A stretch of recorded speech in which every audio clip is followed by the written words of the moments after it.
Isn't this just fancy? Ugh. Beautiful, isn't it?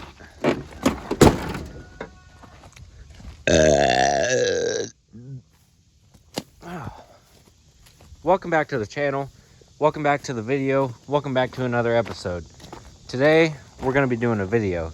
And I know that's not really something y'all would have expected, but it's been a while, so we're going to do a video. But before we get started, this video is not sponsored by anyone. Do not buy no products from anyone. And if you're going to buy a tape measure, this isn't sponsored, but if you're going to buy a tape measure, then buy whichever one you want. I don't give a damn. Today we're doing a video on the best class, the best brand and model four-wheelers to buy for every class. This is like adult four-wheelers. We're not going to get into the small stuff. I'll just throw out a few good small options though, like Honda Recon 250s are good. Yamaha Raptor, whatever, 50s, 112cc new one came out.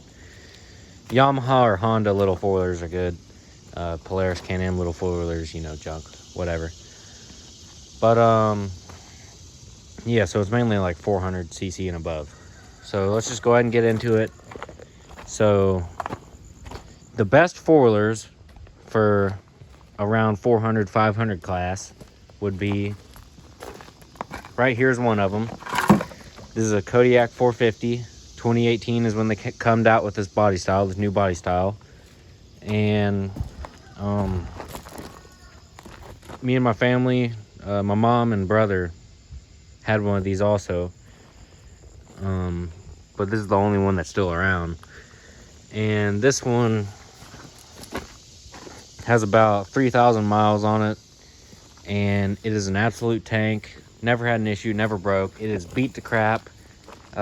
Original oil until yesterday, and I put diesel oil in it.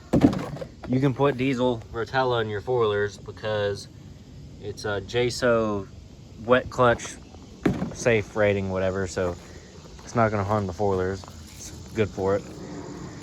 So I put that in here yesterday and drained the original oil. It was all black and ugly, had metal shavings in it, so that was terrible.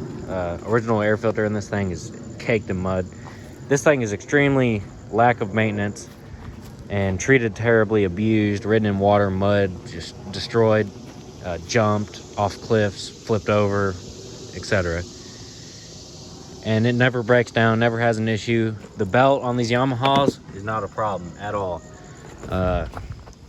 People are scared, but no, Yamaha's transmission belt, perfectly fine. And even if it did break, Yamaha guarantees it for 10 years. So you're good to go on that. Even when the rest of the four is out of warranty, your Ultramatic transmission belt, that's covered for 10 years. So you're good on that. And if you do get it wet, which I've had that plumb full of water a few good times, and it doesn't affect anything. You might have a little bit of belt slippage once it gets wet. You just pull that drain out, drain the water, and it's back to operating perfectly fine. Never had a belt issue on this or any other Yamaha I've ever seen or had. Belt is not an issue on Yamaha, so you ain't even gotta worry about it. Anyways, I'm talking about it way too much. Brand new Kodiak 450s. You can get them with just the regular one like this, or you can now get them with power steering and diff lock models. So up for you to decide whatever you want. But Kodiak 450 is a great, reliable, fun option. Just a great bike for whatever use you want to use it for. Another good 400cc class option is the Honda Rancher 420. Me and my brother have had those. No other people that have had them. Up to you to decide what model you want to get, but my top 3 picks would be just the regular 4x4 foot shift with the straight axle. It's just a plain basic four-wheeler that's cheap and extremely bulletproof and reliable, lasts forever. So that's a good one. And then the DCT IRS, the automatic on the Honda is perfectly fine. It's reliable, it's proven great.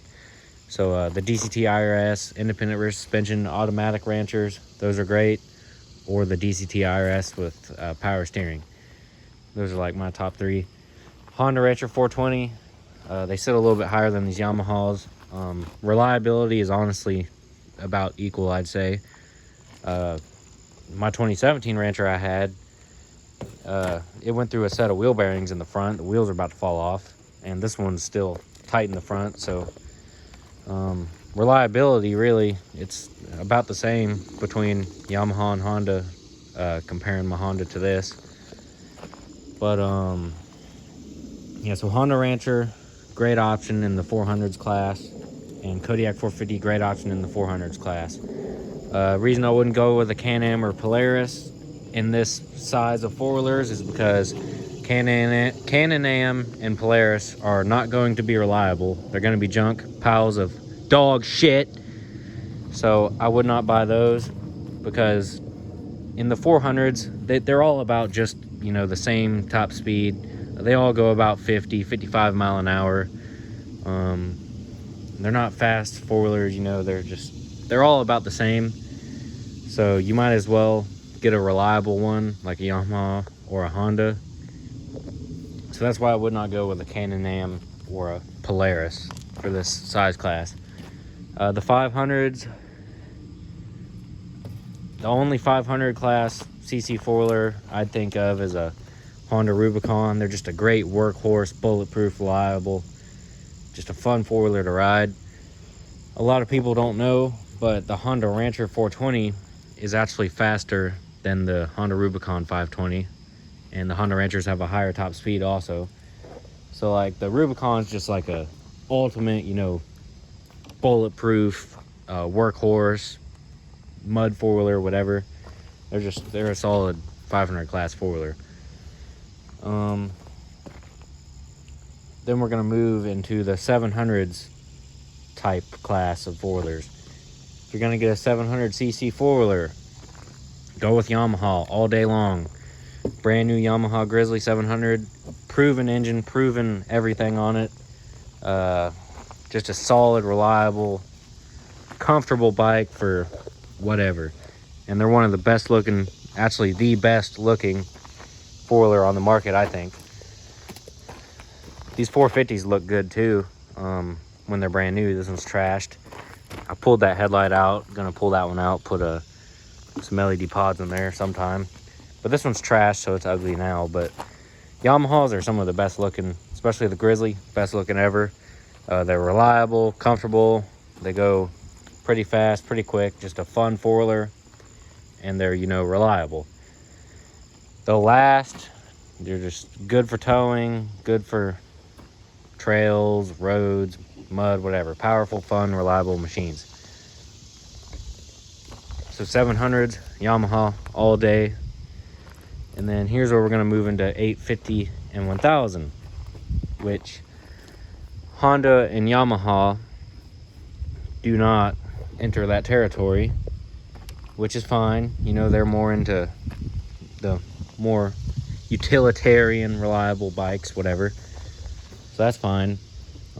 Way I see it, Yamaha Grizzly 700 is a pretty fun, fast bike. It's really all you need for four-wheelers. If you're gonna go any bigger than that, you know, it wouldn't hurt, you know, go into side-by-sides for that. And Yamaha makes a good side-by-side, the R-Max 1000. Honda's got good side-by-sides coming out. They got the Talon now and the new Pioneer models, whatever, so that's good for that. But 850, 1000 four-wheelers, if you're a maniac and you think it's necessary to go 100 mile an hour on a rusty bucket of bolts that can implode and kill you, then go ahead. So got Can-Am and Polaris. Now these I don't really have much experience or knowledge on, so I'd say just go test drive both of them, look at both of them, and decide which one you want. What I do know is, at least from Consumer Reports, it seems like Can-Am has a little bit of an edge on reliability over Polaris, and Can-Ams are also faster. So if you're going for a 850 or 1000cc, I'd probably go with a Can-Am. So yeah, Can-Am Outlander. Polaris they are sexy. They look good. They have the fancy touchscreen. You know, that's nice. I mean, Polaris makes a nice bike, but here's the reality with Polaris. They give you everything you want in a four-wheeler. They make them look good. They make them have nice features. They give you everything that you want in a four-wheeler, except reliability. So they give you all these nice features to just boost their sales and sell them like hotcakes. You know, the pricing's good on them, but reliability isn't, at least from what I'm hearing. So yeah, I'd go with Can-Am for 850-1000. So let's do a recap. Little kid foolers, the Yamaha Little Raptors, Yamaha Grizzly 90, Honda Recon 250, all good little kid foilers, reliable. 400 class and 500s class, the Rancher 420s and the Kodiak 450s and the Rubicons, and then the 700 class, the good old Yamaha Grizzly, and the 850-1000 Can-Am Outlanders. So there you have it, the best foilers of every single class. Yeah, thanks for watching. Drop a like on the video, subscribe, share this with all your friends, send it to your grandma on Facebook, send it to your uncles, your aunts, everyone. And yeah, leave a comment if you made it this far in the video. Comment something saying I made it, or something this far to the end of the video. And if you can guess what number I'm thinking of right now, I will send that rock to you in the mail. So comment a number down below and enter the giveaway. I'll send that rock to you if you get it right. Thanks for watching, and I'll see you in the next episode.